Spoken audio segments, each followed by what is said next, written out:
6 years ago, Thomas Hargrave banished Emily, pregnant and alone, to the slums. Now, a street urchin with his green eyes stares up at him, his son, alive, and Thomas's world shatters. Hi, lovely soul. If you're enjoying this story, a like or subscribe would help more than you know. And if you feel comfortable, tell me where you're watching from. I smile every time I read your comments. Chapter 1. The Banishment. The afternoon light filtered through the tall windows of Lord Thomas Hargrave's study, casting long shadows across the mahogany desk where he sat reviewing correspondence. Outside, London hummed with the sounds of carriages and street vendors, but within these walls, everything was ordered, controlled, perfect.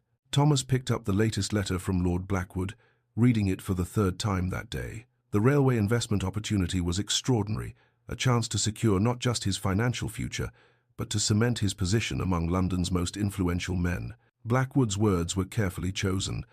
This venture requires partners of impeccable reputation and unquestionable character. I can think of no one more suitable than yourself, Hargrave. Impeccable reputation. The words seemed to glow on the page. A soft knock interrupted his thoughts.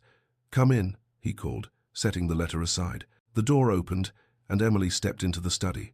She wore her usual simple grey dress, her chestnut hair pinned neatly beneath her cap. But there was something different about her today. Her hands trembled slightly as she closed the door behind her, and she wouldn't quite meet his eyes. "My lord," she said quietly, then caught herself. When they were alone, she never used his title. "Thomas, might I have a word? A private word?" He gestured to the chair across from his desk, watching as she crossed the room. She moved through his study with the ease of familiarity, straightening a stack of papers that had gone askew, her fingers brushing the edge of his desk in that unconscious way she had. She knew this room as well as he did. She knew how he took his tea without asking. She knew which books he reached for when he was troubled. For a moment, seeing her there, Thomas felt his carefully maintained composure soften.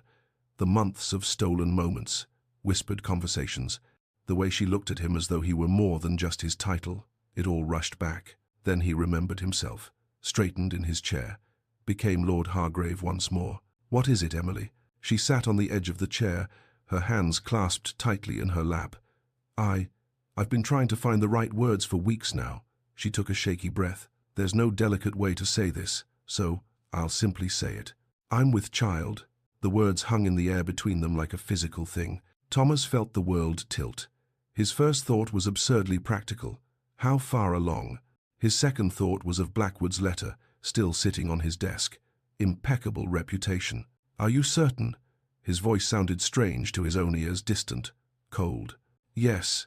Emily's hands twisted in her lap. "I'm certain. I've known for nearly a month, but I wanted to be sure before I—" She looked up at him then, and he saw hope warring with fear in her brown eyes. "I know this complicates things, Thomas. I know it's not what we planned, but we could find a way. Perhaps a quiet marriage, somewhere outside London, or marriage." The word came out sharper than he intended. She flinched but pressed on. "We could say I'm a distant cousin, recently widowed. No one would question." "Stop!" Thomas stood abruptly, his chair scraping against the floor. His mind was racing, spiraling through possibilities, each one worse than the last. His father's voice echoed in his memory. "The Hargrave name is everything. Guard it above all else." He thought of the railway investment, of Blackwood's careful emphasis on impeccable reputation. He thought of Lady Helena Ashworth, whom his mother had been pushing him to court. He thought of the whispers that would follow him through every drawing room, every gentleman's club, for the rest of his life if this became known. A maid. He'd gotten a maid pregnant like some common scoundrel. The shame of it burned through him, and in that moment he couldn't separate his anger at himself from his anger at the situation, at her, at everything that was about to come crashing down around him. "This is—" He turned away from her, staring out the window without seeing anything. "This is impossible. Thomas, please, don't." He held up a hand, still not looking at her. "I need to think." The silence stretched between them. Emily remained in her chair, her breathing shallow, waiting. Thomas gripped the window frame, his knuckles white, his mind a battlefield where pride and conscience fought for dominance. He thought of his father, dead these 5 years, who had drilled into him the importance of the family name, the weight of their position. He thought of his mother, who would look at him with such disappointment. He thought of the scandal, the whispers, the knowing looks, and beneath it all, quieter but insistent, he thought of Emily. The way she laughed at his terrible jokes, the way she'd taught herself to read better simply because he'd lent her books, the softness in her eyes when she looked at him, as though he were worthy of being loved. But that quiet voice was drowned out by the roar of fear and shame. "You'll have to leave," he said finally, his voice flat. Behind him, Emily made a small sound, not quite a gasp, not quite a sob. "Leave," she repeated. "Thomas, I don't understand." You thought what?" He whirled to face her and saw her recoil from whatever she saw in his expression. "That I would throw away everything my family has built? That I would become a laughingstock? I thought you cared for me," her voice cracked. "I thought what we had meant something to you. What we had was a mistake." The words came out like weapons, meant to wound, meant to drive her away before his resolve could crumble. "A moment of weakness that I deeply regret." Emily stood now, her face pale except for 2 spots of color high on her cheeks. "You don't mean that. Thomas, please, think about what you're saying. I've thought of nothing else since you walked through that door." His voice rose, fury and fear tangling together. "Do you understand what this would do to me? To my family's name? I'm about to enter a business partnership worth more than you could earn in a lifetime, and it requires—" He stopped himself, but too late. "Requires what?" Emily's voice was quiet now, dangerous. "An impeccable reputation." The way she said it, with such bitterness, made something twist in his chest. But he pushed it down, buried it beneath layers of self-preservation and pride. "Get out," he said coldly. "Take your shame and leave my house. I'll provide a sum enough to see you through, but I never want to see you again. Do you understand? Never. I loved you." The words were barely a whisper. "I thought you loved me." Thomas said nothing. He couldn't. If he spoke now, if he acknowledged the truth in her words, everything would fall apart. So he remained silent and watched as understanding slowly dawned in her eyes. "I see." Emily's voice was hollow now, all the hope drained from it. "I was such a fool. Emily, don't." She held up a shaking hand. "Don't say my name. Don't pretend there's any kindness left in you." She moved toward the door, her movement stiff, mechanical. "I'll be gone within the hour." "Wait." Thomas reached into his desk drawer, pulled out a small leather purse. He set it on the desk between them. £3. It's all I can spare without raising questions." Emily stared at the purse as though it were a serpent. £3, she repeated flatly. "For 6 years of service. For," she pressed a hand to her stomach, "for your child. Take it or leave it." For a moment, he thought she would leave it, would walk out with nothing just to spite him. But survival instinct won out. She snatched up the purse, and the look she gave him was pure contempt. "I hope it was worth it," she said. "Your precious reputation, your business ventures. I hope they keep you warm at night, Lord Hargrave." She wrenched open the door and nearly collided with Mrs. Pemberton, the housekeeper, who had clearly been hovering in the hallway. The older woman took one look at Emily's face, then at Thomas, and her expression hardened into something cold and condemning. "Mrs. Pemberton," Thomas said, forcing authority into his voice. "Miss Shaw is leaving our employment. Please see that she collects her things and is escorted from the premises. My lord." Mrs. Pemberton's tone was perfectly correct, perfectly proper, and utterly disgusted. She placed a gentle hand on Emily's shoulder. "Come along, dear. Let's get you sorted." Emily allowed herself to be led away, but at the threshold, she turned back one last time. "I'll tell your child you died," she said. "It will be kinder than the truth." Then she was gone, and Thomas was alone. He stood frozen in the middle of his study, listening to the fading sound of footsteps in the hallway. After a moment, he moved to his desk on unsteady legs and sank into his chair. His hand trembled as he reached for the brandy decanter, poured himself a generous measure. The liquor burned going down, but it did nothing to fill the sudden hollow feeling in his chest. Blackwood's letter still lay on his desk, those words glowing with promise. Impeccable reputation, unquestionable character. He'd preserved his future. He'd protected the Hargrave name. He'd made the only sensible choice. So why did he feel as though he'd just destroyed something infinitely precious? Thomas drained his glass and poured another, staring at the door through which Emily had disappeared. The afternoon light was fading now, shadows lengthening across the floor, and in the growing darkness, he could almost pretend the hollowness in his chest meant nothing at all. Almost. Chapter 2. Survival's Price. The boarding house on Copper Street smelled of boiled cabbage, unwashed bodies, and despair. Emily stood in the narrow hallway, her carpet bag clutched in one hand, £3, weighing heavy in her pocket, Thomas's parting gift, his final insult. The landlady, a wizened woman with suspicious eyes, had quoted her 6p a week for a bed in a shared room. 6 weeks of shelter, then. 6 weeks to find work, to figure out how to survive in a world that had no place for a pregnant woman, with no husband and no references. "Well," the landlady demanded, "you taking it or not? I've got 3 other girls wanting that bed." Emily forced herself to nod. "I'll take it." The room she was shown to held 4 narrow beds crammed so close together there was barely space to walk between them. The walls were thin enough that she could hear a baby wailing in the next room, and beneath that, a man's angry voice, slurred with drink. The window was cracked, stuffed with rags that did little to keep out the November cold. This was her world now. Emily set her carpet bag on the bed that would be hers and sat down carefully.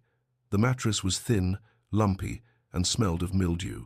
Through the wall, the argument next door was escalating, punctuated by the sound of something breaking. The baby's cries grew more frantic. She wrapped her arms around herself, suddenly and violently cold in a way that had nothing to do with the temperature. How did I get here? But she knew. She knew exactly how. 14 years old, standing in the kitchen of Hargrave House for the first time. Everything had seemed so grand, so impossibly clean and orderly. Her mother had gripped her shoulders, looked her straight in the eye. "Keep your head down and your virtue intact, Emily. That's how you survive in a great house. The moment you forget that, you're lost." Emily had nodded solemnly, not fully understanding. She'd been so young, so naive, so certain that hard work and good behavior would be enough. She hadn't counted on green eyes and a kind smile, hadn't counted on stolen moments in the library, on whispered conversations that made her feel seen, truly seen, for the first time in her life, hadn't counted on love, or what she'd mistaken for it. A door slammed somewhere below, jolting Emily back to the present.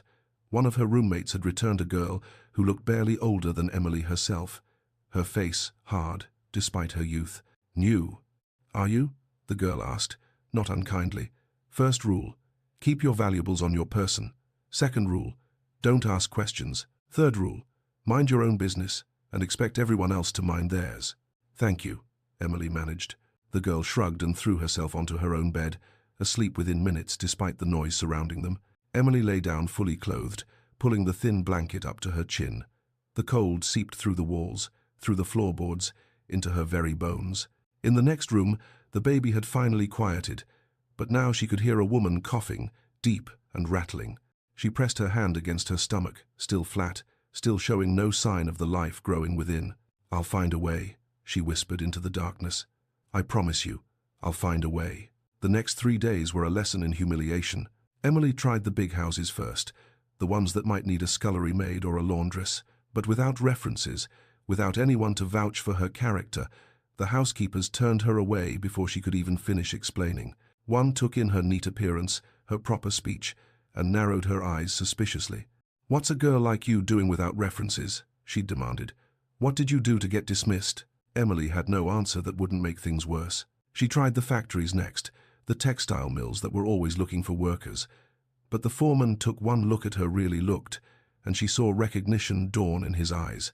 He could tell, somehow, perhaps something in the way she carried herself, or perhaps he'd simply seen too many desperate women to be fooled. "Can't use you," he said flatly. "Come back after the baby," as though it were that simple. By the 4th day, Emily's £3 had dwindled to £2 and 8 shillings.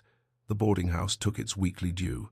Food, cheap as she tried to keep it, still cost money. And winter was coming, proper winter, the kind that killed people in the slums. She was standing outside a bakery, breathing in the warm scent of bread she couldn't afford, when a voice spoke behind her. "You're new to Copper Street." Emily turned to find a woman watching her, perhaps 50 years old, with iron-grey hair and a face lined by hard years but not unkind. She wore a simple dress and apron, both worn but scrupulously clean, and carried a basket of laundry. "I am," Emily admitted warily, remembering her roommate's advice about minding her own business. "Thought so. I know all the regulars." The woman studied her with shrewd eyes. "You're in trouble." It wasn't a question. Emily's hand moved instinctively to her stomach, and the woman's expression shifted not to judgment, but to something like recognition. How far along? There seemed little point in lying. 3 months, perhaps, maybe 4. And the father? Gone. The word came out bitter. He's dead to me. The woman nodded slowly, as though this confirmed something she'd already suspected. I'm Mrs. Dawson. I run a laundry service from my rooms 2 doors down from the boarding house. It's hard work, and the pay is barely enough to keep body and soul together, but it's work. And I don't ask questions. Emily felt something loosen in her chest. Hope, dangerous and fragile. I'm a hard worker. I can sew. Can you keep up with piecework? Mending, mostly. Some sewing. My eyes aren't what they were, and I've more work than I can handle. Yes, I can do that. Mrs. Dawson shifted her basket to her other hip. Come round tomorrow morning, early. We'll see how you manage. But I'll tell you now, girl, this won't be easy. The work is endless, and the pay is barely enough. You'll ruin your hands and strain your eyes, and at the end of it, you'll still be poor. But I'll survive, Emily said quietly. My baby will survive.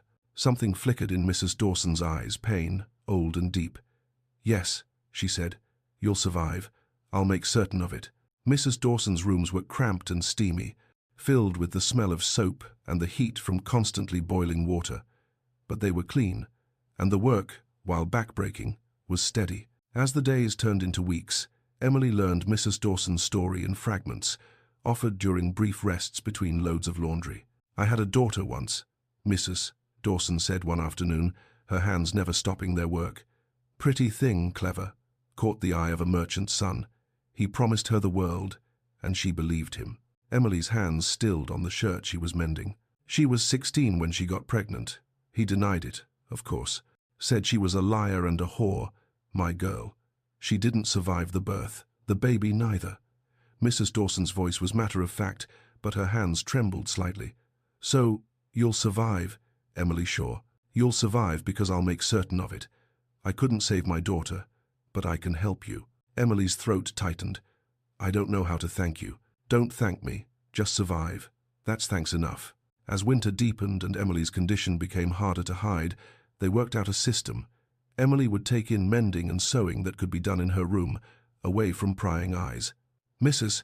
Dawson would claim the work as her own, collecting payment and passing most of it on to Emily. What will you tell people? Mrs. Dawson asked one evening. When the baby comes, people will ask questions.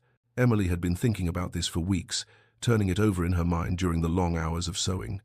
I'll tell them my husband died, that I'm a widow, and when the child asks about his father, Emily's hand moved to her stomach, feeling the first flutter of movement beneath her palm. Life, real and undeniable. I'll tell him his father was a good man who loved us. I'll tell him, her voice caught. I'll tell him that his father died before he was born, but that he would have been proud, that he had his father's eyes. It was a lie, but it was a kind lie, a protective lie. Her child would never know the truth that his father had turned them away, had chosen reputation over love, had valued £3 more than their lives. That's wise, Mrs. Dawson said quietly. Children don't need to carry their parents' sins. Late that night, long after Mrs. Dawson had gone to bed, Emily sat by candlelight in her corner of the shared room, mending a gentleman's shirt. Her fingers moved automatically, the stitches small and even despite the dim light. Her roommates snored around her, and outside, the slums settled into their restless nighttime rhythm. She paused in her work, pressing one hand to her stomach. The baby moved beneath her palm, stronger now, more insistent. Real. You are wanted, Emily whispered into the darkness. Whatever else happens, whatever hardships we face, you need to know that. You are wanted. You are loved. She bent back to her work, her eyes stinging with tears she refused to shed. Thomas Hargrave had made his choice. He'd chosen his pristine reputation, his business ventures, his comfortable life. But she would make a different choice. Every day, every stitch, every coin earned, it was all a choice. To survive, to persevere, to love this child enough for 2 parents. The candle flickered, casting dancing shadows on the wall. Emily's hands never stopped moving. That will be enough, she told her unborn child. It has to be enough. And in the cold, cramped room that smelled of poverty and desperation, Emily Shaw chose to believe it. Chapter 3. The Cost of Choices. Year 1. 1875. Thomas. The leather chairs at White's were deep and comfortable. The brandy was excellent, and Lord Blackwood was in an expansive mood. Around them, gentlemen conducted business in hushed tones, the air thick with cigar smoke and the quiet rustle of newspapers. "To our partnership," Blackwood said, raising his glass. "The railway expansion will make us both very wealthy men, Hargrave." Thomas touched his glass to Blackwood's, managing what he hoped was an appropriate smile. "I'm honored by your confidence. Well deserved, I assure you." Blackwood leaned back, studying Thomas over the rim of his glass. "I hear you dismissed some of your household staff recently. Spring cleaning?" Thomas's hand tightened on his glass. "Simply streamlining the household. More efficient this way." "Quite right. Can't be too careful about who one keeps in employment." Blackwood's tone was casual, but his eyes were sharp. "One bad apple and all that. Reputation is everything in our line of work." "Indeed." Thomas took a long drink, forcing himself to maintain eye contact. The conversation moved on to safer topics: investments, politics, the upcoming season. Thomas participated mechanically, saying the right things at the right moments, but his mind was elsewhere. When he finally returned home that evening, the townhouse felt cavernous. His footsteps echoed in the hallway as he made his way to his study, past the servants' quarters where Emily had once lived. He paused outside the door, the one that had been hers. Mrs. Pemberton had been dismissed shortly after Emily left. She'd made her disapproval too clear to ignore. The new housekeeper, Mrs. Thornton, was older, efficient, and mercifully incurious. She occupied these rooms now, and everything was proper, orderly, exactly as it should be. So why did the house feel like a tomb? Thomas continued to his study, poured himself another brandy, and tried not to think about where Emily might be. He'd made inquiries, discreet ones, shortly after she'd left. His man of business had reported that she'd taken a room in the East End, but Thomas had stopped him before he could say more. What would be the point of knowing? The thing was done. His reputation was intact, his business prospects excellent. He'd made the only sensible choice. He repeated this to himself like a prayer, but the hollow feeling in his chest remained. Emily. The pain was worse than anything Emily had imagined. "That's it, girl. Breathe through it," Mrs. Dawson urged, pressing a cool cloth to Emily's forehead. "You're doing well." Emily wanted to laugh at that or scream. She was lying on a narrow bed in a cramped room, biting down on a leather strap to keep from crying out and disturbing the other tenants. This wasn't well. This was survival at its most brutal. "I can see the head," Mrs. Dawson said. "One more push, Emily. One more." Emily bore down with the last of her strength, and suddenly the pressure released. A moment of terrifying silence, then a cry, thin and reedy, but unmistakably alive. "A boy," Mrs. Dawson announced, her voice thick with emotion. "You have a son." She placed the baby on Emily's chest, still attached by the cord, and Emily looked down at him through tears. He was red-faced and angry, his tiny fists waving, and when he opened his eyes, green. Unmistakably, devastatingly green. Thomas's eyes stared up at her from her son's face. Emily's heart broke and mended in the same instant. This child was both a reminder of everything she'd lost and a promise of everything she'd gained. He was hers. Completely, utterly hers. "Hello," she whispered, touching his impossibly small hand, his fingers wrapped around hers with surprising strength. "Hello, James." She'd chosen the name weeks ago. James, steady, solid, nothing like the aristocratic Thomas. Her son would be James Shaw, and he would grow up knowing he was wanted. "Your father was a good man," Emily told him, the lie coming easily now that she'd practiced it so many times in her mind. "He died before you were born, but he loved us. He had green eyes, just like yours. You have his eyes." James made a small sound, nuzzling against her, and Emily held him closer. Let him have Thomas's eyes. Let him have that much. But everything else, his character, his values, his heart, those would be hers to shape. Mrs. Dawson moved quietly around the room, cleaning up, giving them this moment. When she finally spoke, her voice was gentle. "You'll be a good mother, Emily Shaw. That boy is lucky to have you." Emily pressed her lips to James's forehead, breathing in his impossibly sweet scent. "I'll make sure he knows he's loved. That will be enough." Year 3, 1877. Thomas. Lady Helena Ashworth was everything a gentleman could want in a wife. Beautiful, accomplished, well-connected, with a dowry substantial enough to be respectable, but not so large as to be vulgar. She played the pianoforte beautifully, spoke French fluently, and had exactly the right opinions on every social matter. Thomas had been courting her for 3 months, and everyone agreed they were an ideal match. The garden party at the Ashworth estate was the perfect setting for a proposal. The weather was fine, the roses were in bloom, and Lady Helena had maneuvered him away from the main gathering with a skill that suggested she knew what was coming. "It's lovely here, don't you think?" she said, her hand light on his arm. "So peaceful." "Very lovely," Thomas agreed automatically. They walked in silence for a moment, following a path that led to a secluded bench overlooking the garden. This was the moment. Thomas reached into his pocket, feeling the small box he'd placed there that morning. Then he saw them. At the far end of the garden, near the servants' entrance, a woman stood with a small boy, perhaps 3 years old. She was adjusting his cap, laughing at something he'd said. The boy reached up to touch her face, and she caught his hand and kissed it. The tenderness of the gesture struck Thomas like a physical blow. His child would be 3 years old now.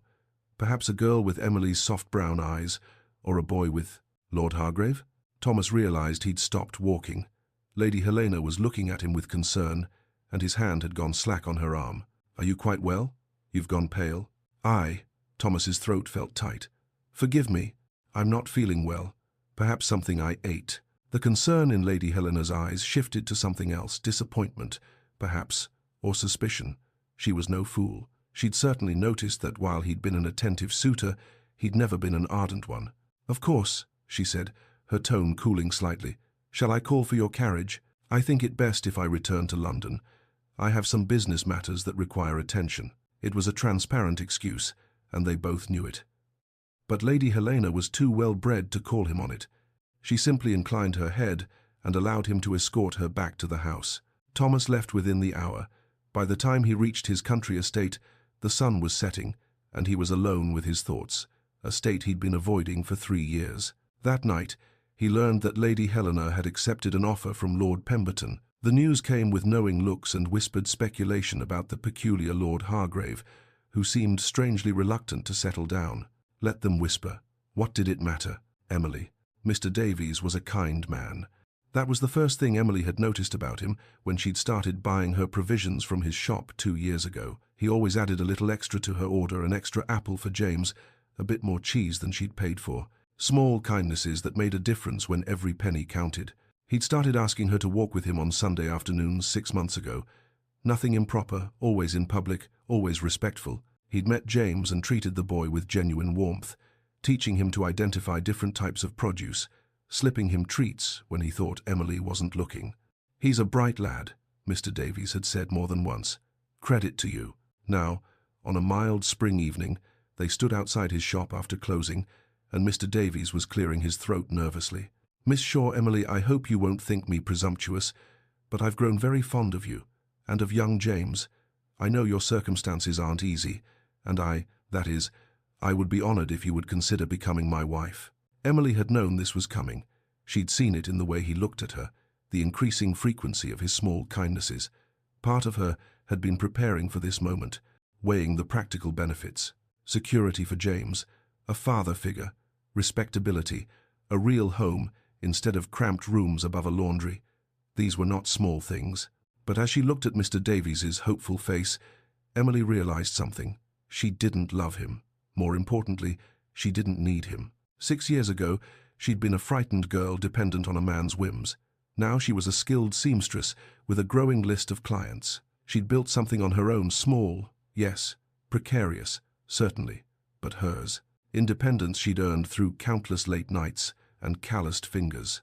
"Mr. Davies," she said gently, "you do me great honor. You're a good man, and you've been kind to James and me. But I can't accept." His face fell.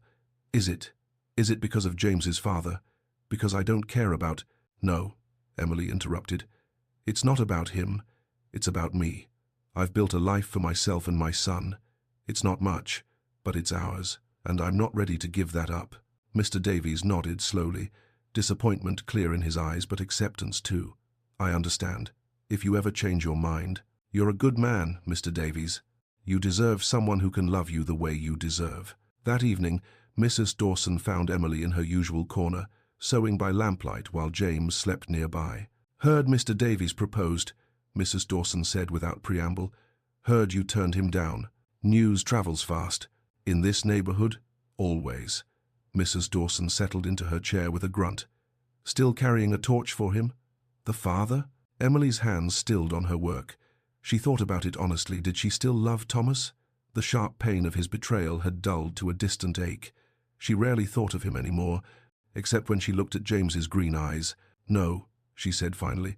"I'm carrying a torch for myself, for what I've built. I won't trade my independence for security, no matter how attractive the offer." Mrs. Dawson smiled, rare and approving. "Good girl. You've got more spine than most." Emily glanced at James, sleeping peacefully, one small hand curled under his chin. "I have to, for him." Year 6, 1880. Thomas. The christening was interminable. Thomas stood in the church, holding his friend Westbrook's newborn son, and felt as though he were drowning. The baby, barely a month old, was so impossibly small, so fragile. His tiny hand wrapped around Thomas's finger with surprising strength, and Thomas felt something crack open inside his chest. His child would be 6 years old now. 6 years. Old enough to talk, to run, to ask questions about the world. Old enough to have a personality, preferences, fears, and dreams. Old enough to be a person, not just an abstract concept Thomas had spent 6 years trying not to think about. "Isn't he wonderful?" Westbrook's wife asked, beaming with new mother pride. "Yes," Thomas managed. "Wonderful." He handed the baby back as soon as he could politely do so and made his excuses, leaving the celebration early. That night, alone in his study, always alone, Thomas drank more than he should have and allowed himself to think the thoughts he'd forbidden for 6 years. Boy or girl? Emily had been 3 months along when he'd sent her away. His child would have been born in, he calculated, late spring or early summer of 1875. 5 years, 5 months old. No, 6 years, almost 6.5 years now. He could find out. He had the resources. One word to his man of business, and he could know everything where Emily lived. Whether she'd survived the birth, whether the child had lived, whether it was a son or daughter. His hand hovered over the bell pull that would summon a servant. Then he stopped. What right did he have to know? He'd made his choice 6 years ago. He'd chosen his reputation, his business interests, his comfortable life. He'd chosen to turn his back on Emily and their unborn child. The railway investment had made him wealthy. His partnership with Blackwood had opened doors to even more lucrative opportunities. He was successful, respected, invited to the best houses, and he was utterly, devastatingly alone. Thomas poured himself another brandy and stared into the fire.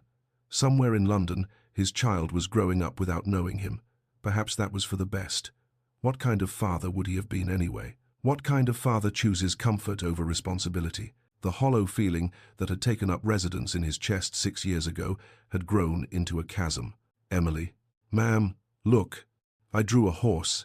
Emily looked up from her sewing to find James holding up a scrap of paper covered in smudged charcoal drawings.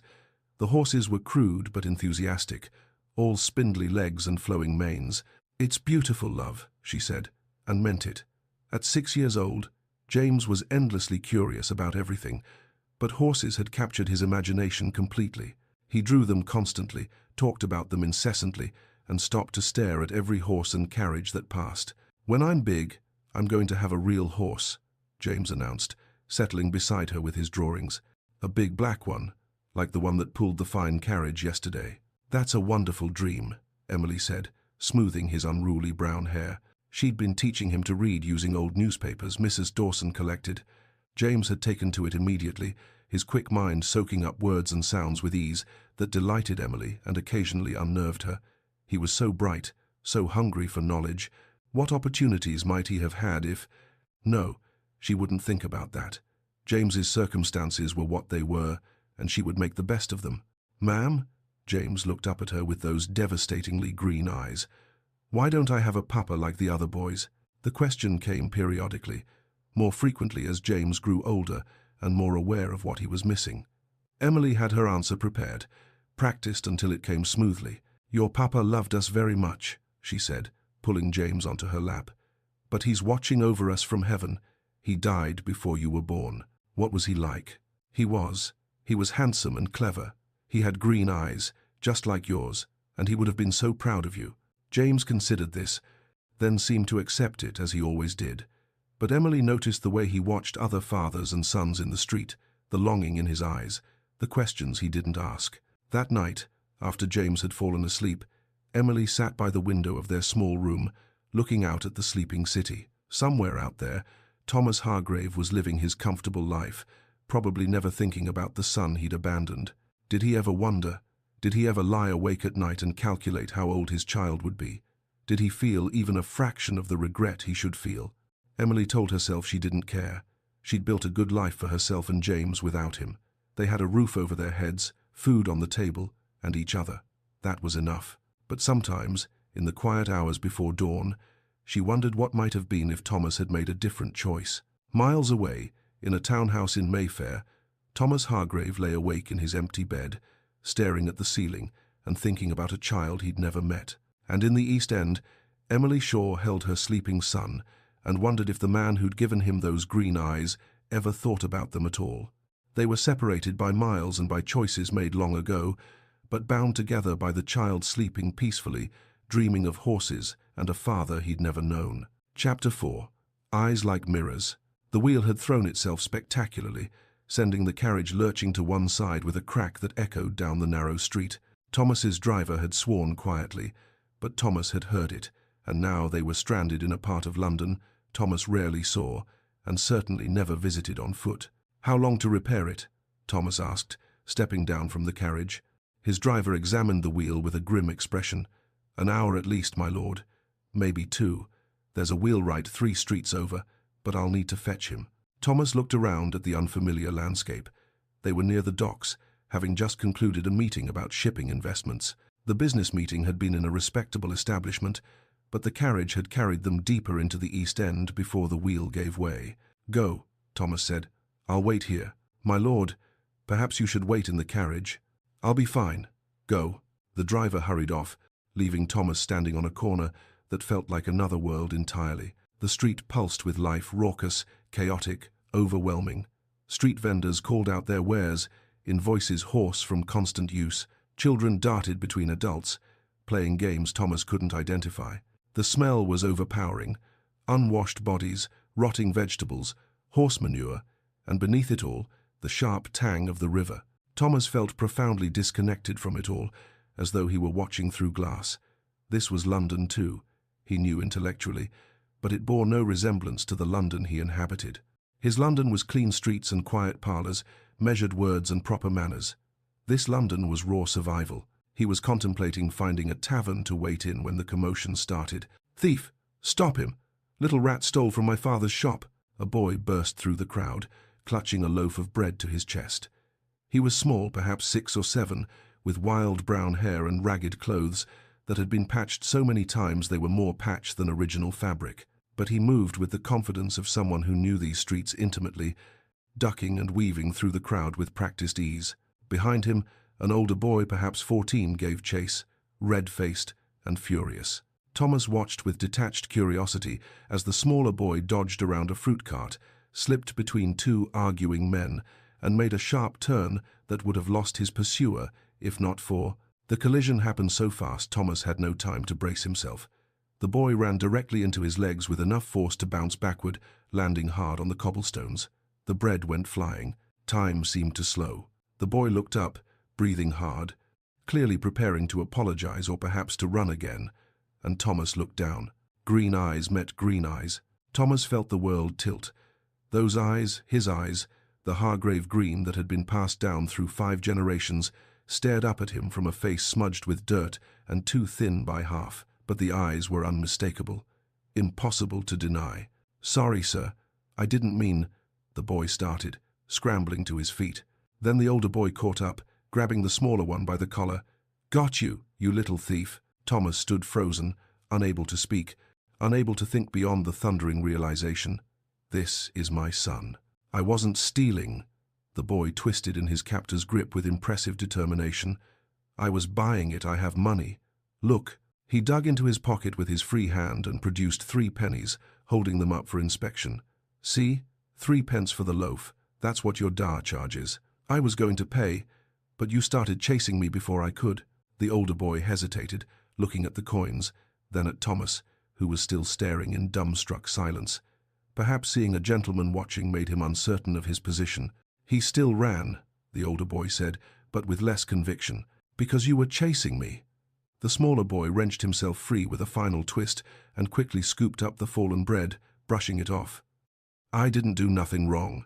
The older boy, clearly unsure what to do with a gentleman as witness, muttered something under his breath and stalked off. The smaller boy straightened his ragged jacket with an odd sort of dignity, a gesture so familiar it made Thomas's chest ache. He'd seen his father make that exact movement 100 times, adjusting his coat after a difficult conversation, reclaiming composure through ritual. "Thank you for standing there, sir," the boy said, clutching his bread. "Sometimes that's enough. People don't like causing trouble when there's a gentleman watching." Thomas opened his mouth, but no words came out. What could he possibly say? The boy tilted his head, studying Thomas with unsettling intensity. His gaze lingered on Thomas's face, and something shifted in his expression, curiosity perhaps, or recognition of some kind. "You have green eyes like mine," the boy said suddenly. "Ma'am says my papa had green eyes. She says I have his eyes exactly." The words hit Thomas like a physical blow. He tried to speak, tried to ask the boy's name, tried to say anything, but his throat had closed completely. The boy waited a moment, as though expecting a response. When none came, he shrugged with the easy acceptance of a child used to adults being strange. "I have to get home before Ma'am worries," he said. "Thank you again, sir."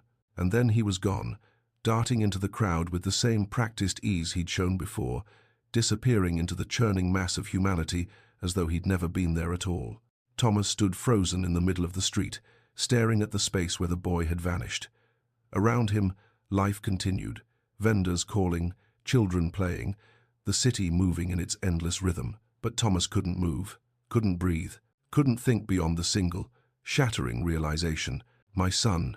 That was my son. 6 years old, ragged and too thin, clutching 3 pennies and a loaf of bread like treasures, running through the streets, chased and accused, with no one to protect him, with Thomas's eyes in his face and Thomas's gesture in his movements, and absolutely no idea who Thomas was.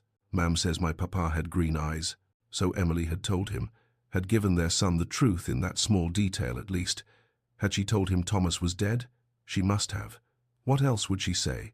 That his father had abandoned them both? That he'd valued reputation over their lives? "My lord?" Thomas turned to find his driver approaching with the wheelwright in tow. How long had he been standing here? Minutes? Hours? Time had lost all meaning. "Are you quite well, my lord? You look unwell." Thomas's voice came out rough, unfamiliar. "I'm fine." "See to the wheel." But he wasn't fine. As they worked on the carriage, Thomas remained rooted to his spot, scanning the crowd desperately for another glimpse of brown hair and green eyes. The boy didn't reappear. The ride back to Mayfair passed in a blur. Thomas was dimly aware of the driver speaking to him, asking questions he didn't hear and couldn't answer. His mind was full of green eyes and 3 pennies, and a small, proud voice saying, "I wasn't stealing." His son, alive and real, and running through the streets like any other slum child. His son, who thought his father was dead. His son, who'd stood there talking to him and hadn't known. By the time the carriage reached his townhouse, Thomas's hands were shaking. He climbed down mechanically, ignoring his driver's concerned questions, and walked inside on unsteady legs. In his study, he poured himself brandy with trembling hands and collapsed into his chair. The amber liquid sloshed over the rim of the glass, but he didn't notice. For 6 years, Thomas had managed not to know. He'd kept his son abstract, theoretical, a choice he'd made that he didn't allow himself to examine too closely. He'd refused to find out if Emily had survived, if the child had lived, if it was a boy or a girl. He'd built walls around that part of his past and pretended it didn't exist. But now he knew. Now he'd seen. Green eyes in a thin face, his father's gesture in a child's movements, 3 pennies clutched like a fortune, the odd dignity of a boy who'd done nothing wrong defending himself to an accuser. "You have green eyes like mine." Thomas set down his glass before he dropped it. His whole body was shaking now, trembling with the weight of what he'd seen, what he'd done, what he'd lost. Somewhere in the slums of London, His son was going home to Emily with a loaf of bread, and neither of them knew that Thomas had finally seen what he'd been running from for 6 years. The carefully constructed denial that had allowed Thomas to live with himself shattered completely, leaving him sitting alone in his comfortable study, surrounded by the trappings of success that suddenly meant nothing at all. My son, Thomas thought, and the hollowness in his chest became a chasm that threatened to swallow him whole. Chapter 5. Watching from the shadows. Thomas didn't sleep that night. He lay in his bed staring at the ceiling, seeing green eyes every time he closed his own. When dawn finally broke, he abandoned any pretense of rest and dressed quickly, his hands still unsteady. He had to know. He had to see them again. By mid-morning, Thomas found himself back in the East End, standing on the corner where his carriage had broken down the day before. In the daylight, the streets looked different, less threatening perhaps, but no less foreign. He felt conspicuous in his fine coat and polished boots, but no one paid him much attention. Gentlemen occasionally ventured into these areas on business, after all. Thomas approached a street vendor selling roasted chestnuts, an older man who seemed to have a permanent station on the corner. "Excuse me," Thomas said, keeping his voice casual. "Yesterday there was a boy here, brown hair, about 6 years old. He ran into me. Do you know him?" The vendor squinted up at Thomas, assessing. "Might do. Why are you asking?" Thomas had prepared for this. "He dropped something. I'd like to return it." The lie came surprisingly easily. The vendor's expression softened slightly. "Sharp lad. That one. Lives with his mam above the laundry on Copper Street." He pointed down a narrow lane. "Emily Shaw, good woman, works herself to the bone for that boy. You'll find them there most days." Thomas's heart stopped at hearing her name spoken aloud. Emily Shaw. She'd kept her maiden name then, or perhaps she'd taken a false married name to avoid scandal and then simply stopped using it. Either way, she was alive. They were both alive. "Thank you," Thomas managed, pressing a coin into the vendor's hand, far too much for the information, but he didn't care. "You're generous?" "Sir," the vendor said, pocketing the coin with a knowing look. "But if you're thinking what I think you're thinking, tread careful. Miss Shaw's had enough troubles without—" "I mean them no harm," Thomas interrupted. "I simply wish to return what was lost." Another lie. Or perhaps not. Perhaps he did want to return something, though what he'd taken couldn't be given back with mere words or money. Thomas found Copper Street easily enough. It was narrow and shabby, the buildings leaning toward each other as though for support. The laundry was on the ground floor of a particularly worn structure, steam visible through the windows even from the street. He stationed himself across the road, partially hidden in the doorway of an abandoned shop, and waited. He didn't have to wait long. Within an hour, Emily emerged. Thomas felt his breath catch. She looked older, of course she did. 6 years had passed, but the changes went deeper than mere age. She was thinner, her face showing the sharp edges of someone who'd known real hunger. Her dress was shabby but clean, carefully mended in multiple places. Her hair, once glossy chestnut, was pulled back severely, showing threads of premature grey. But she moved with purpose, with strength he didn't remember from before. This wasn't the uncertain young maid who'd stood in his study 6 years ago. This was a woman who'd survived.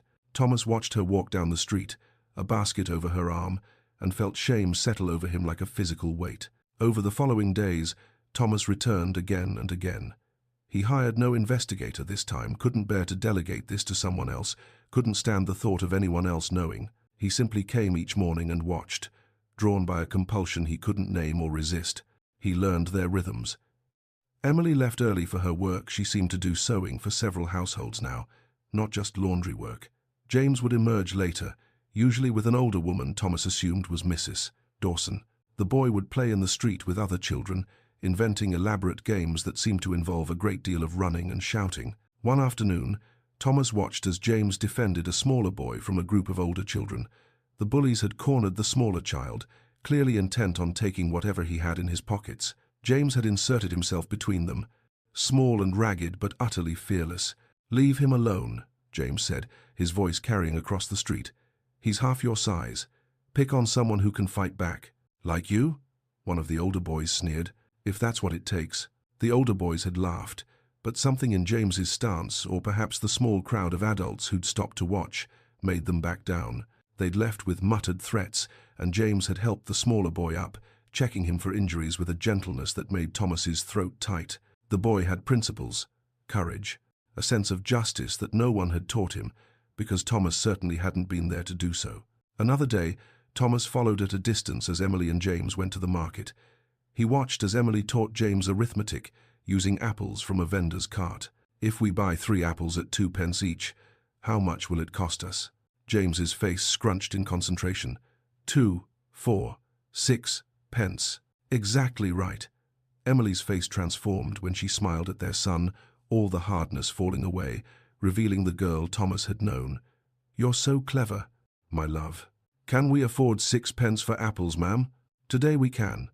Mrs. Henderson paid me for the dress I finished, and she gave me a little extra." James beamed and carefully selected 3 apples, examining each one with the seriousness of someone making an important decision. Thomas watched them walk away together, Emily's hand on James's shoulder, the boy chattering about something that made Emily laugh. They were poor, desperately so, by the standards Thomas knew, but they weren't defeated. There was joy there, small and hard-won, but real. He'd denied them this. He could have given them comfort, security, a life where Emily didn't have to choose between apples and other necessities, where James didn't have to defend smaller children because no one else would, where neither of them had to struggle simply to survive. The guilt was crushing, but Thomas couldn't stop watching, couldn't stop trying to see who his son was, who Emily had become, what their lives looked like without him. The pivotal moment came on the 5th night. Thomas had been watching Emily's building at dusk, unable to make himself leave, when he noticed the ground floor window was open to catch the evening breeze. He moved closer, staying in the shadows, and could see directly into their small room. Emily was tucking James into bed, a narrow mattress in the corner, patched blankets pulled up to his chin. She sat beside him, a battered book in her hands, and began to read. Thomas couldn't make out the words, but he could see James's face rapt, engaged, occasionally interrupting with questions. After she'd finished reading, James said something Thomas couldn't quite hear, but he saw Emily's expression shift, saw pain flash across her face before she smoothed it away. Her voice, when she answered, was steady and clear enough to carry through the open window. "He would have been so proud of you." Thomas understood. James had asked about his father. Again. And Emily had lied kindly, protectively, to spare their son the truth. "He would have been so proud of you." Thomas backed away from the window, his vision blurring. He made it to a nearby alley before his legs gave out. He leaned against the wall, sliding down until he was sitting on the filthy ground, and for the first time in 6 years, he wept. Silent tears at first, then great shaking sobs that he muffled against his arms. He cried for the years he'd lost, for the son he didn't know, for Emily's strength and the lies she had to tell. He cried for his own cowardice, for the choice he'd made and the price they'd paid. "He would have been so proud of you." But Thomas wasn't proud. He was ashamed, devastated, destroyed by the reality of what he'd thrown away. When he finally composed himself enough to stand, his fine coat was filthy and his face was wet. He stumbled home through the darkening streets, seeing nothing, knowing only that he couldn't continue like this, watching from the shadows, too much a coward to face what he'd done. Mrs. Dawson had noticed the gentleman on the 3rd day. She said nothing to Emily, not yet, but she watched him watching, saw the way he stared at their building, at Emily when she passed, at James when he played in the street. She noted his fine clothes, his obvious discomfort in the neighborhood, the desperate look in his eyes. She'd seen that look before, years ago, in different circumstances, but she recognized it. Guilt, longing, regret that came too late. Mrs. Dawson kept her suspicions to herself, but she stayed vigilant. If this man meant to cause trouble for Emily and James, he'd have to go through her first. And she'd protected Emily once before. She'd do it again if necessary.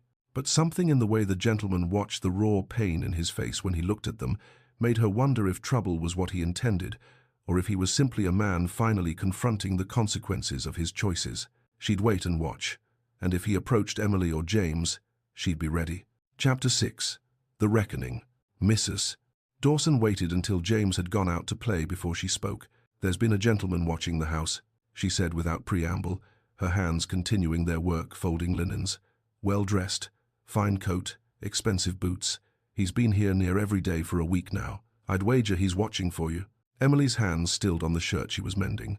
Her heart began to pound, though whether from fear or something else, she couldn't say. "What does he look like?" Her voice came out steady, which surprised her. "Tall, Dark hair, going grey at the temples, green eyes. Mrs. Dawson looked up, her gaze sharp. Green eyes just like your boy's. Thomas. The name came out as barely a whisper. I thought as much. Mrs. Dawson set down her folding. Question is, what are you going to do about it? Emily's mind raced. Thomas had found them. After 6 years of silence, of building a life without him, of telling James stories about a father who died loving them, Thomas had found them, and he'd been watching like a coward, from the shadows, too afraid to face what he'd done. Something hardened in Emily's chest. She'd spent 6 years surviving, 6 years being strong for James, 6 years living with the consequences of Thomas's choice. She wouldn't wait passively for him to decide what happened next. Not anymore. I'm going to find him, Emily said, standing. I won't have him lurking about, watching us like some spectre. If he wants something, he can face me directly. Mrs. Dawson nodded approvingly. I'll watch James. You take as long as you need. Emily changed into her best dress, still shabby, still mended, but clean and presentable. She pinned her hair carefully and looked at herself in the small mirror. 6 years had changed her. She wasn't the frightened girl who'd stood in Thomas's study, begging him to reconsider. She was a woman now, hardened by necessity, strengthened by survival. She was ready. Emily found him the next evening, exactly where Mrs. Dawson said he'd be, across the street from their building, standing in the shadow of a doorway as though he had any right to be there. She didn't hesitate. She marched across the street, her footsteps sharp on the cobblestones, and stopped directly in front of him. I know you've been watching us, she said, her voice cutting through the evening air. What do you want? Thomas startled, clearly caught off guard. In the fading light, Emily could see he looked terrible, haggard, hollow-eyed, as though he hadn't slept properly in days. Good, let him suffer even a fraction of what she'd endured. Emily, he stopped, seemed to struggle for words. I saw him, our son. I saw him and you what? Emily's voice was sharp as glass. Suddenly remembered we existed? It's been 6 years, Thomas. 6 years. I know it has. And he reached toward her, then stopped himself. Can we speak somewhere? Privately? No. The word came out flat, final. You don't get to come into my home. You gave up that right 6 years ago, when you threw us out of yours. Thomas flinched as though she'd struck him. Then perhaps we could walk? Please, Emily, I need to speak with you. Emily wanted to refuse, wanted to turn her back on him the way he'd turned his back on her, but she thought of James, of his endless questions about his father, and knew this conversation had to happen eventually. Fine, she said. We'll walk along the Thames, but make it quick. I have work to finish tonight. They walked in tense silence through the darkening streets until they reached the embankment. The river stretched out before them, dark and sluggish, reflecting the last rays of sunset. Other people walked nearby, couples, workers heading home, but none close enough to overhear. Thomas spoke first, his voice hesitant and raw. When I saw him, when I looked into his eyes and saw... He stopped, swallowed hard. I can't stop thinking about him, about you, about what I did. What you did, Emily repeated, her voice cold. Let me tell you about what you did, Thomas, since you seem to need reminding. Do you know what the first winter was like? I was pregnant, alone, terrified. I had £3 to my name, your generous parting gift. I slept in a room with 4 other women, and I could hear rats in the walls at night. I was so cold I thought I might not survive until morning. Emily, I'm not finished. Her voice rose, 6 years of pain and anger finally finding release. I worked until my hands bled. I went hungry, so I could save money for when the baby came. I gave birth on a narrow bed with only one person to help me, biting down on leather so I wouldn't scream and disturb the other tenants. And every single day, every single moment of suffering, I thought about you in your comfortable townhouse, living your comfortable life, having chosen your reputation over us. I'm sorry. Thomas's voice broke. I know those words aren't enough. You're right. They're not. Emily turned to face him fully, and in the dim light, she saw tears on his face. She felt nothing. You want to know about your son. His name is James. He's 6 years old, and he's asked about you every single day of his life. Every day, Thomas. And every day, I've had to invent a story about a father who loved him but died before he was born. I made you a hero in his eyes, so he wouldn't have to know the truth that his father was a coward who couldn't stand the thought of scandal. I was a coward. Thomas's facade was crumbling now, tears flowing freely. I was terrified of scandal, of disappointing my family, of losing everything I thought mattered. But none of it, his voice caught. None of those reasons justify what I did to you. To him, to us. Emily felt something shift inside her chest. Not forgiveness, not yet, perhaps not ever, but something. Recognition, maybe, that this broken man in front of her was genuinely suffering, that his regret, at least, was real. "Why are you here, Thomas?" she asked, quieter now. "After 6 years, why now? What do you want?" Thomas met her eyes, and the raw pain in them was almost too much to bear. "I want to know him. I want to provide for you both. I want to try to be what I should have been 6 years ago, a father to my son. And," he hesitated, "and whatever you'll allow me to be to you." "It's too late for us," Emily said flatly. "Whatever we had died 6 years ago in your study. I know that. But James," Thomas's voice broke again. "Please, Emily, let me try to be his father. Let me try to make amends for what I've done." Emily studied him for a long moment. Part of her wanted to refuse, to protect James from the possibility of abandonment, to keep their small, hard-won life safe from Thomas's disruption. But another part, the part that saw the longing in James's eyes when he watched other fathers and sons, knew that James deserved this chance. "James deserves to know his father," she said slowly. "But I won't let you hurt him. If you come into his life, you stay in his life. No more running when things become difficult. No more choosing reputation over responsibility." "I understand," Thomas said quickly. "I swear to you, Emily." "Do you?" Emily interrupted, her voice hard. "Do you truly understand? Can you look me in the eye and promise me that? Because if you abandon him again, Thomas, it will destroy him. He's a child. He won't understand that it's not his fault, that it's about your weakness and not his worth. And if you do that to him," her voice shook with suppressed fury, "if you do that to him, I will never forgive you. Not ever." Thomas stepped closer, close enough that she could see the desperation in his eyes. "I promise you, Emily, on whatever honor I have left, on anything you hold sacred, I will not abandon him again. I swear it." Emily searched his face, looking for any sign of doubt, any hint of the man who'd turned them away 6 years ago. What she saw instead was genuine anguish, deep regret, and something that looked almost like determination. She'd become good at reading people in the past 6 years. Survival had taught her to recognize sincerity from manipulation, truth from convenient lies, and despite everything, despite her anger and her pain, she believed him. "All right," she said finally, and saw relief flood Thomas's face. "Come to Sunday dinner, 6 o'clock. Don't be late, and don't bring anything expensive that will make us uncomfortable in our own home." "Thank you," Thomas whispered. "Thank you, Emily. Don't thank me yet. I have to tell James the truth first, that his father didn't die, that he's been away, but wants to know him now." She turned to leave, then paused. "And Thomas, he's going to have questions, hard questions. You'll answer them honestly, or this ends before it begins. Do you understand?" "Yes, I understand." Emily began walking back toward Copper Street, but she'd only gone a few steps when she stopped once more. Without turning around, she said quietly, "You should know he has your eyes, your quick mind, and thankfully, none of your pride. He's brave and kind and clever. He's a good boy, Thomas, better than either of us." She didn't wait for a response.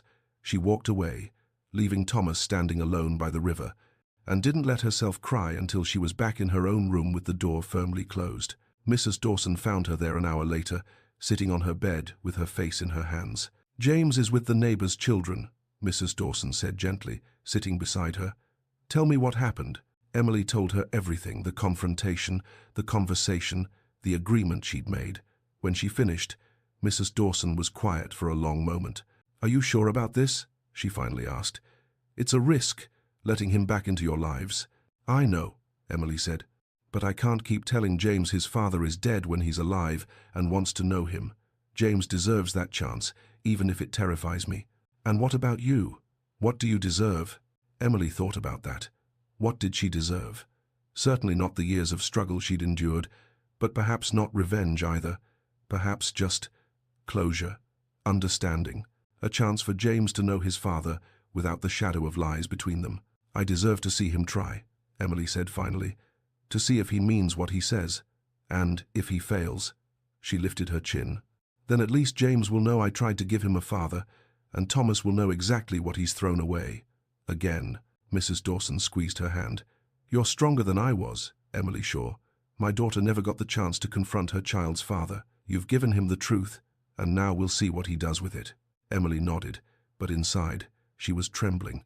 Sunday was 3 days away. 3 days to figure out how to tell James that everything she'd told him about his father was a lie. 3 days to prepare for Thomas Hargrave to enter their small, carefully built world. 3 days to hope she wasn't making the biggest mistake of her life. Chapter 7. Fragile Beginnings and Old Threats. Emily waited until the afternoon to tell James. She'd rehearsed the words 100 times, but now, facing her son's trusting green eyes, they all felt inadequate. James, love, come sit with me. I need to tell you something important. James abandoned his drawing's horses again, always horses, and climbed onto the bed beside her. What is it, ma'am? Emily took a deep breath. You know how I've told you that your papa died before you were born? James nodded solemnly. Well, that wasn't entirely true. I told you that because, her voice caught, because it was easier than the real truth. Your papa didn't die, James. He's alive, and he wants to meet you. James's face went through a series of expressions, confusion, understanding, then something darker, anger. He's alive? James's voice was small, but there was hurt underneath. Why didn't he come before? Didn't he want me? Emily felt her heart crack. It's complicated, love. That's not an answer. James stood up, his small hands balled into fists. You said he loved us. You said he would have been proud of me. Were those lies too? James, I don't want to meet him. James's voice broke. If he didn't want to come before, I don't want him now. But even as he said it, Emily could see the war in his eyes, the hurt battling with desperate hope, the anger fighting with longing. He did want to meet his father. He just didn't want to be hurt again. He's coming to dinner tonight, Emily said quietly. At 6 o'clock. You don't have to talk to him if you don't want to. But I think you should give him a chance. James didn't answer. He went back to his drawings, but Emily noticed he didn't draw horses anymore. He drew nothing at all. Thomas arrived precisely at 6, clutching a package wrapped in brown paper. Emily opened the door before he could knock, her face carefully neutral. He knows, she said quietly. He's not happy about it. Thomas nodded, his own face pale. I understand. James sat at the small table, staring at his empty plate with fierce concentration. He didn't look up when Thomas entered. Hello, James, Thomas said softly. Silence. Thomas set the package on the table. I brought you something. I made it myself. Despite his determination not to care, James's eyes flickered to the package. Slowly, as though against his will, he reached out and unwrapped it. Inside was a wooden horse, beautifully carved, with a flowing mane and delicate features. It was clearly made with skill and care, hours of work evident in every detail. James stared at it, his hands trembling slightly. Emily could see the battle on his face. He wanted it so badly, but accepting it felt like betraying his anger. You can keep it even if you hate me, Thomas said quietly. It's yours regardless. James picked up the horse, running his fingers over the smooth wood. It's nice, he whispered finally. Then, looking up at Thomas for the first time, where have you been? The bluntness of the question made Emily wince, but Thomas met James's eyes steadily. I made a terrible mistake, he said. When your mother told me about you, I was scared. I thought about what people would say, about scandal, about my reputation, and I chose those things over you and your mother. I sent you away, and I've regretted it every day since. Why didn't you come sooner then? Because I was a coward. I told myself it was better for you if I stayed away, but really, I was just afraid to face what I'd done. Are you rich? James asked, his tone accusatory. Yes. So we could have had food and warm clothes and a nice house, but you didn't want us to. Thomas flinched. Yes, that's exactly right. The honesty seemed to surprise James. He'd clearly expected excuses, justifications. The stark admission of guilt disarmed him slightly. I love horses, James said abruptly, changing the subject. I noticed your drawings, Thomas said, gesturing to the papers scattered nearby. They're very good. Have you seen real horses? Not just cart horses, but proper ones. I have. I keep several at my estate. Would you?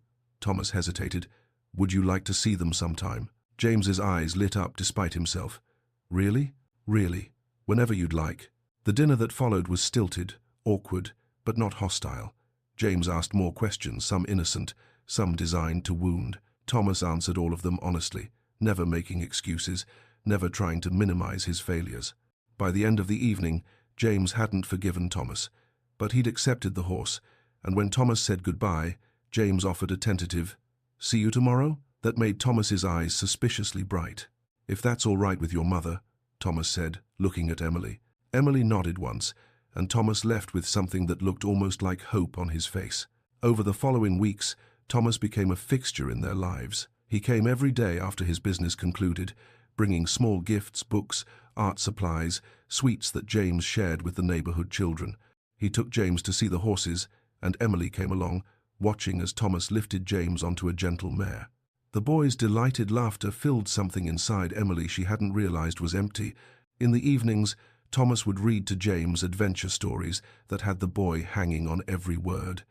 Emily would sew in the corner, listening, watching her son slowly open up to his father. It wasn't perfect. James still had moments of anger, still asked pointed questions about why Thomas had stayed away so long. But slowly, tentatively, he was warming. One evening, after James had fallen asleep, Thomas lingered by the door.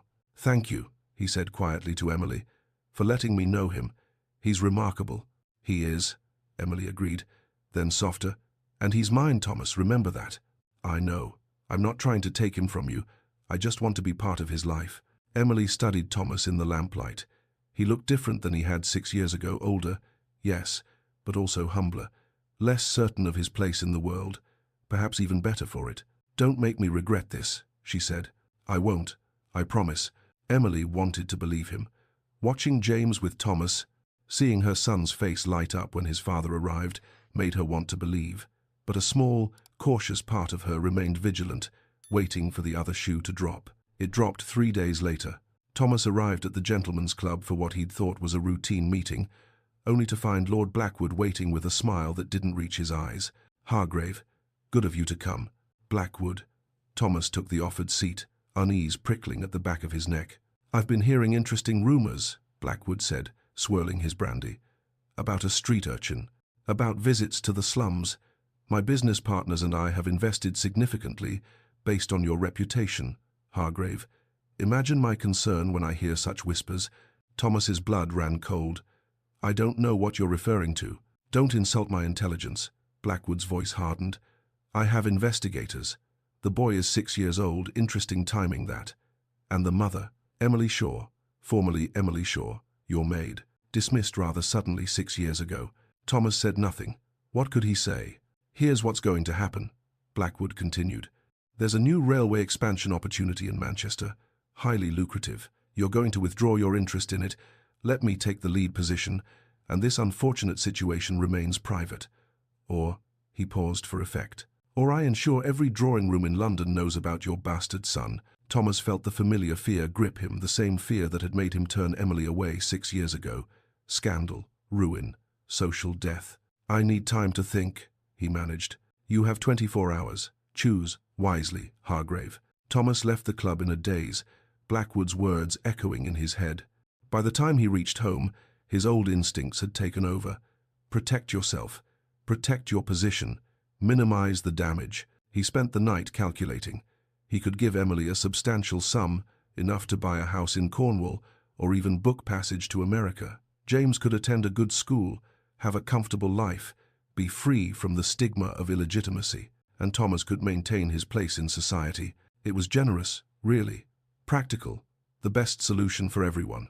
He repeated this to himself until he almost believed it. The next afternoon, Thomas arrived at Emily's with his proposal carefully prepared. "I've been thinking," he began, "about James's future, about what's best for him." Emily looked up from her sewing, immediately wary. "What do you mean?" "I've secured a sum of money, substantial, enough for you to buy a house in the countryside, Cornwall perhaps, or even passage to America. James could attend a good school, have opportunities he'll never have here." Emily's hands stilled. Her face went very pale, then flushed with color. "What brought this on?" "I want to provide for you both." "What brought this on?" Each word was sharp as a knife. Thomas hesitated, and that hesitation told Emily everything she needed to know. "Someone found out," she said flatly. "Someone knows about us, and you're trying to make us disappear again."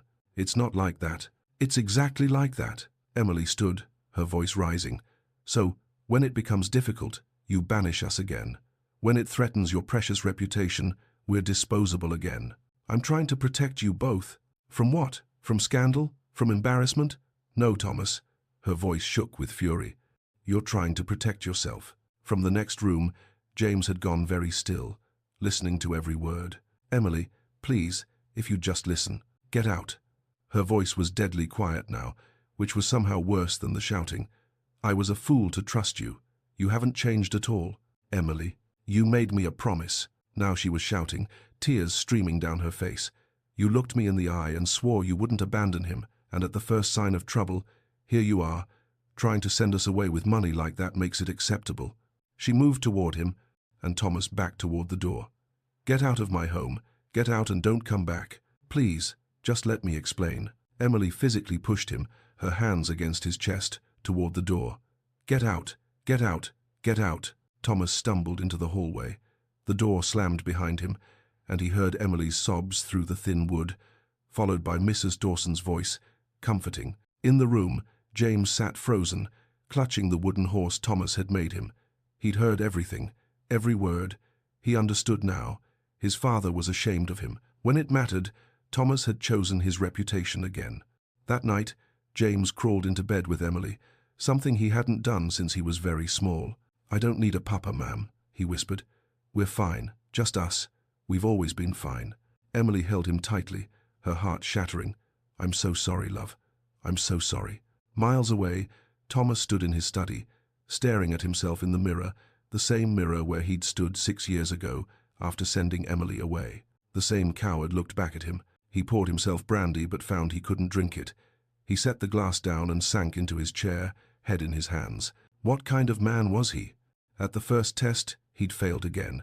He'd promised Emily he wouldn't abandon James, and he'd lasted barely 3 weeks before trying to send them away. He thought of James's bright laugh, the way he'd said "Papa" so tentatively, the trust that had been slowly building. Gone now, destroyed by Thomas's cowardice.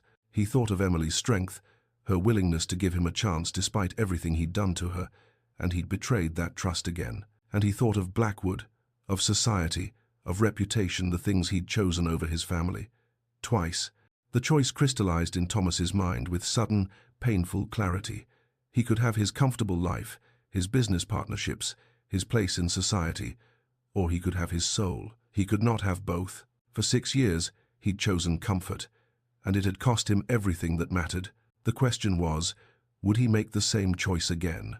Thomas sat in the darkness of his study, and for the first time in his life, truly understood what it meant to be at a crossroads. One path led back to safety, respectability, and the hollow emptiness he'd lived with for 6 years.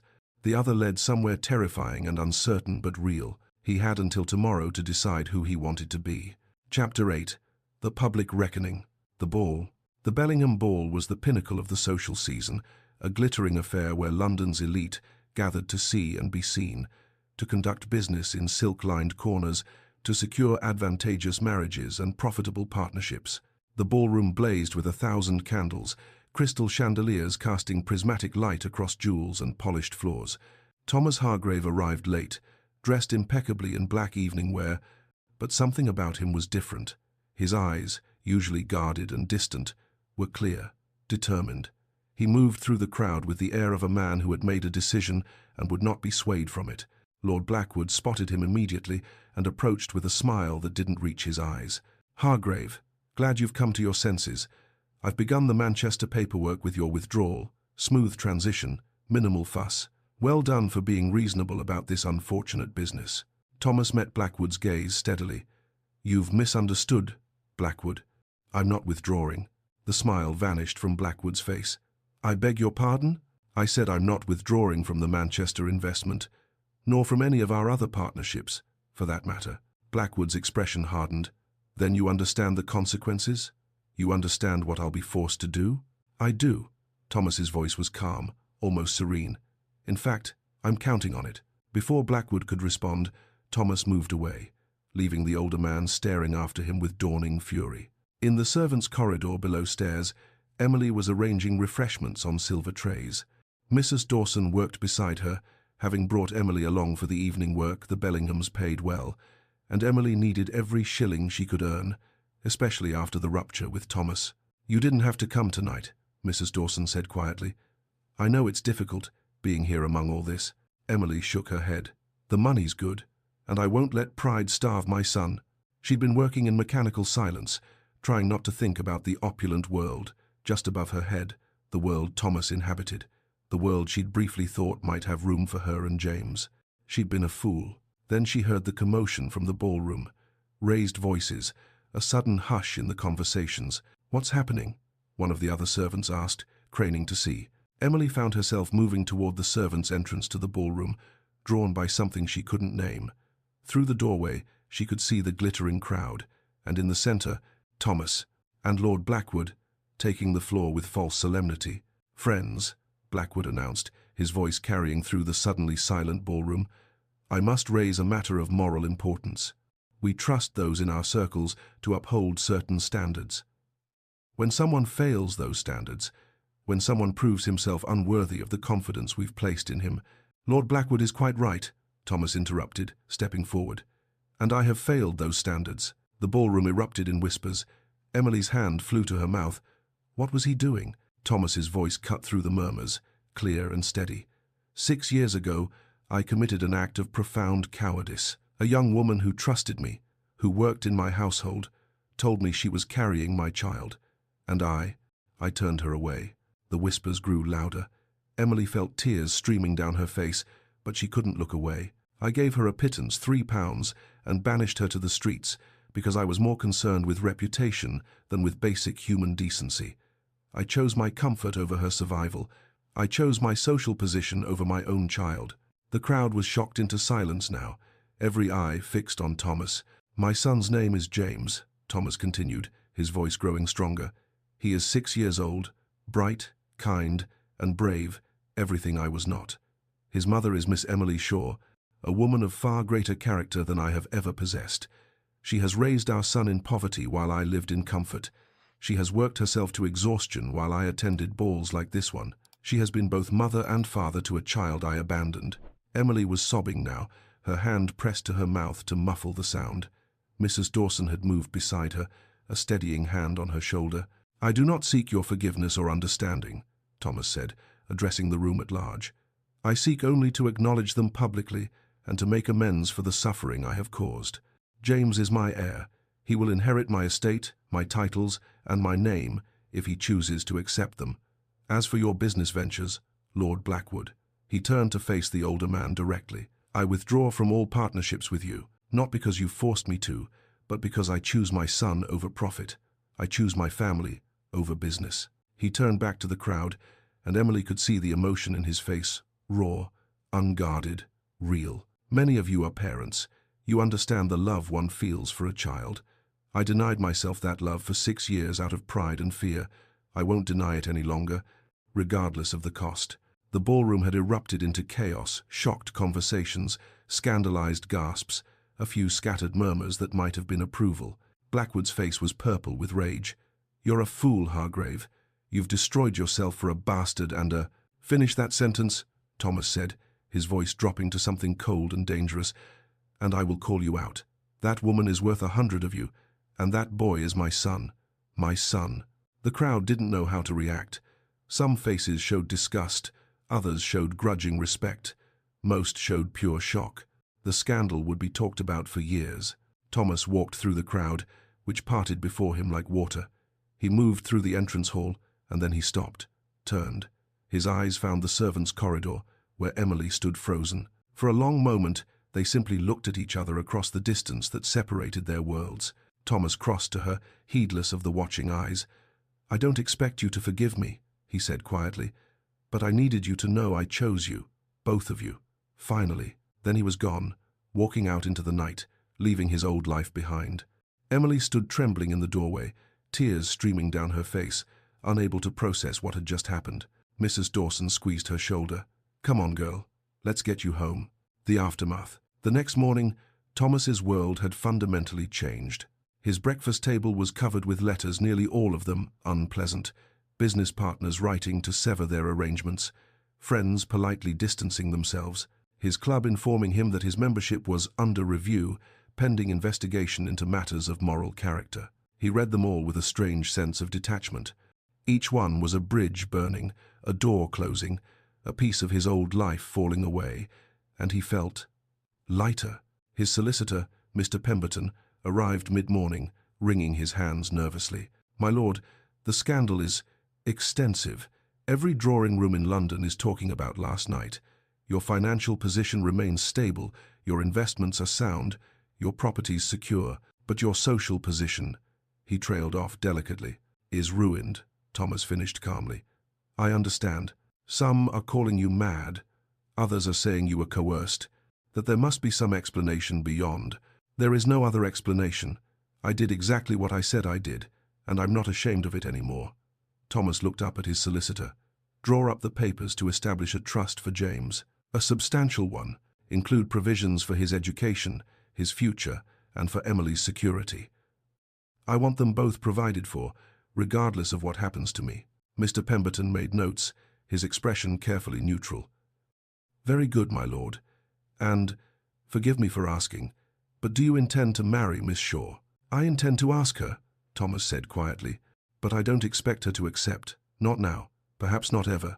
She has every right to refuse me." Over the next 2 days, Thomas experienced his social exile firsthand. Former friends crossed the street to avoid him. Invitations dried up completely.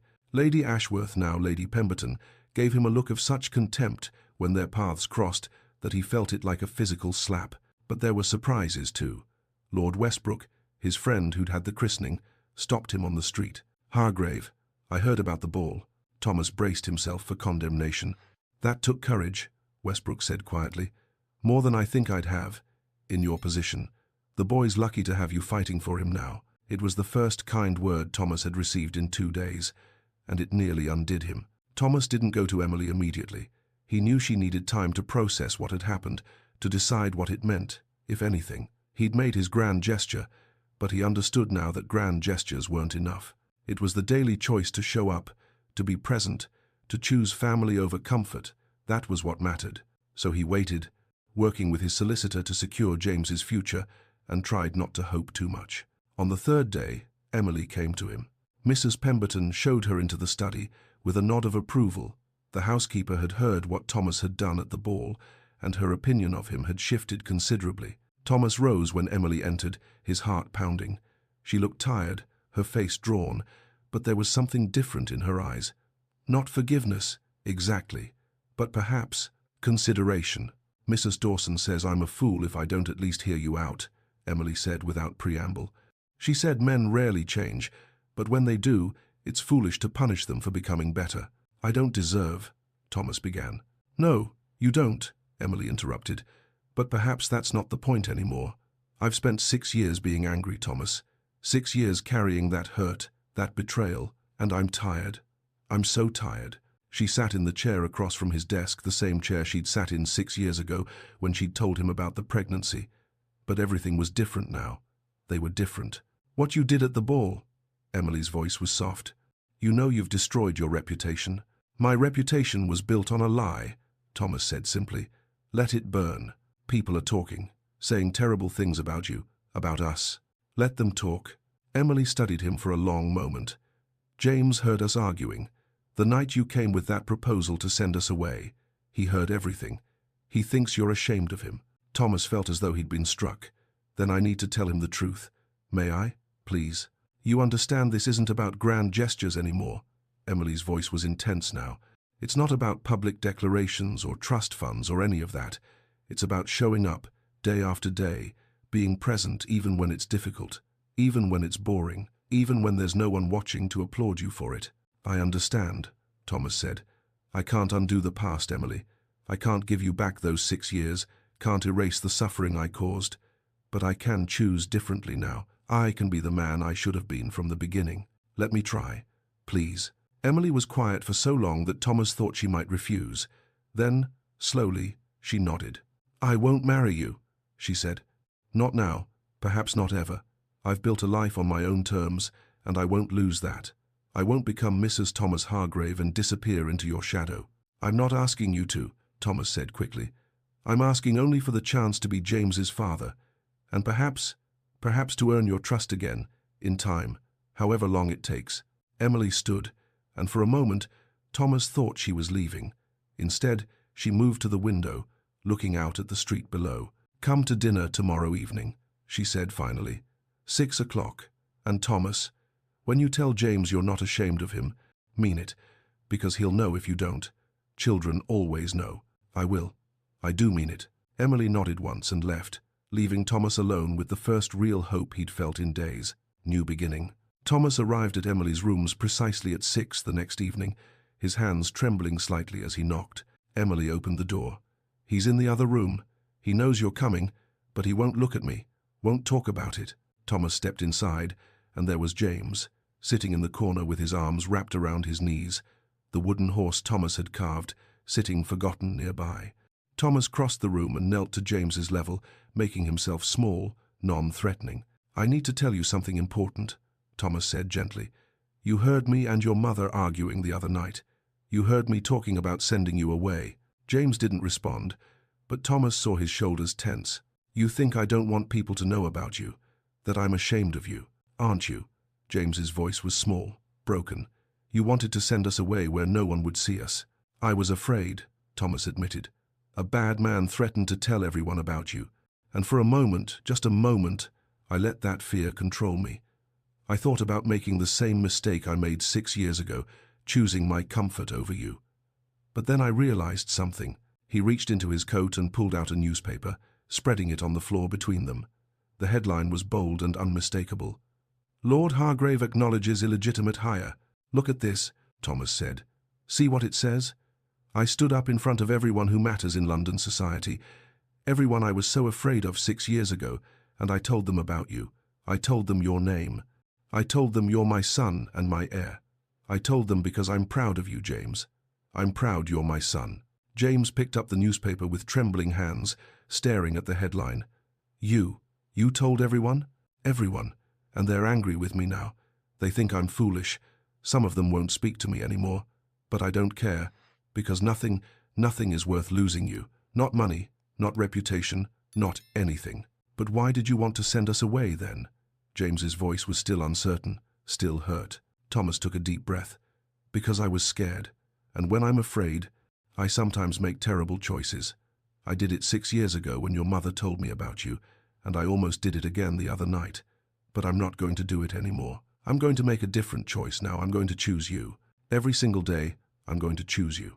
James looked up at him with those devastating green eyes, Thomas's own eyes looking back at him. Promise? I promise. And this time, I'll keep my promise.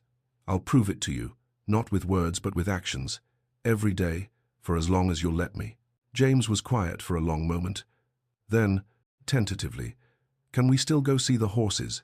Thomas felt his eyes sting with tears. Whenever you want. Tomorrow, if you'd like. Okay. James's voice was small, but it was something, a beginning. 6 weeks passed. Thomas had moved Emily and James to a comfortable house in a respectable neighborhood. Not grand, not his townhouse in Mayfair, but something that could be theirs. A place where James could have his own room, where Emily could work without the constant noise and smell of the slums, where they could build something new together. Emily had resisted at first, wary of accepting too much, of losing her hard-won independence. But Thomas had been careful to put the house in her name, to make it clear this was hers, not a loan or a gift that came with strings attached. He visited every day. Sometimes he took James to the park or to see the horses. Other times they simply had dinner together, the 3 of them around a table, learning how to be a family. It wasn't easy. There were difficult conversations, moments of tension, old hurts that surfaced unexpectedly. But they were trying. All 3 of them were trying. One evening, after James had gone to bed, Emily and Thomas sat in the small parlor, tea growing cold between them. Do you think you could ever love me again? Thomas asked quietly. It was a question he'd been afraid to ask, but it had been weighing on him for weeks. Emily looked at him for a long moment.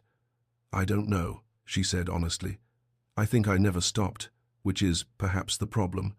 But love isn't enough, Thomas. There has to be respect, partnership, equality. I won't be the grateful former maid whose lucky Lord Hargrave deigned to acknowledge her. I would never, Thomas started, then stopped. You're right, I understand. Then, that's what I'll work toward. Respect, partnership, equality, for as long as it takes. It might take a very long time. I have time, all the time you need. Emily studied him, and something in her expression softened slightly. Ask me again in a year. I will, and the year after that, and the year after that, if necessary. Emily smiled, small but genuine. Good.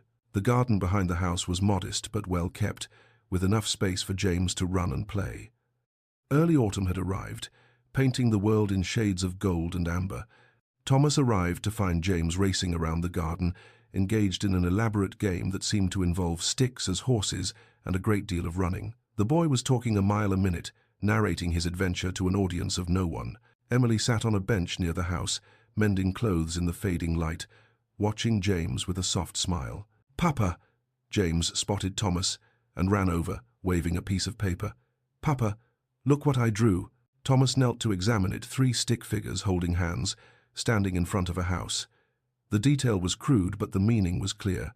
"This is wonderful," Thomas said, genuinely moved. "Is this us?" "It's our family," James explained proudly. "Mam said families look different for everyone. Some have a mam and a papa who live together, and some have a mam and a papa who live in different houses. Ours is just ours." Thomas looked up at Emily, who met his gaze.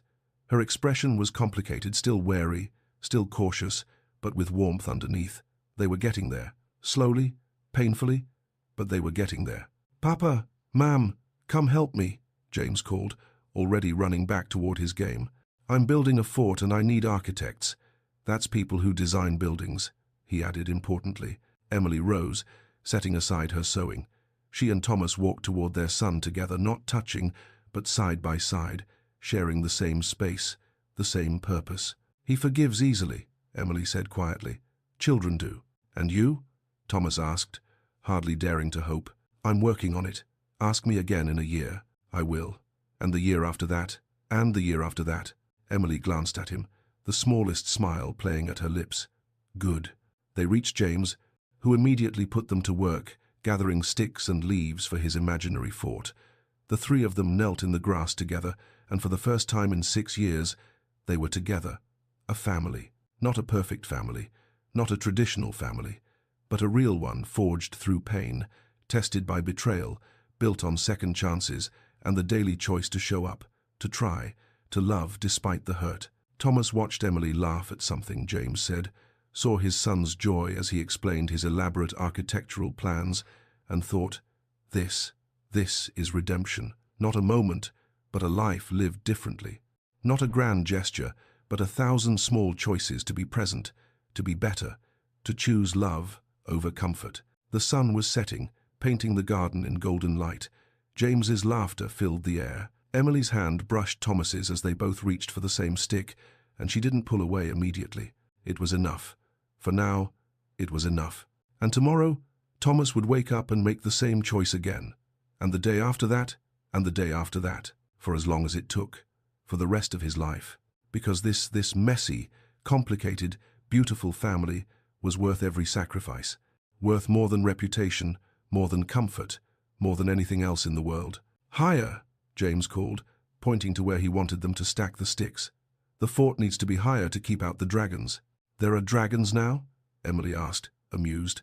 "Of course there are dragons, ma'am. Every good fort has dragons to defend against." Thomas caught Emily's eye, and they shared a smile, tentative, fragile, but real. A beginning. In the golden light of early autumn, 3 people who'd been torn apart by pride and fear and cowardice were slowly, carefully, finding their way back to each other. Not perfect, not easy, but real. And that was enough. If this story of redemption, second chances, and the courage to choose love over pride touched your heart, I'd be so grateful if you'd take a moment to like this video and subscribe to Lyra's Romance Stories. Your support helps me bring more emotional historical romance tales to life. What did you think? Did Thomas deserve Emily's forgiveness? Could you relate to Emily's struggle between protecting her heart and giving James a chance to know his father? Share your thoughts in the comments below. I read every single one, and I love hearing your perspectives on these complex emotional journeys.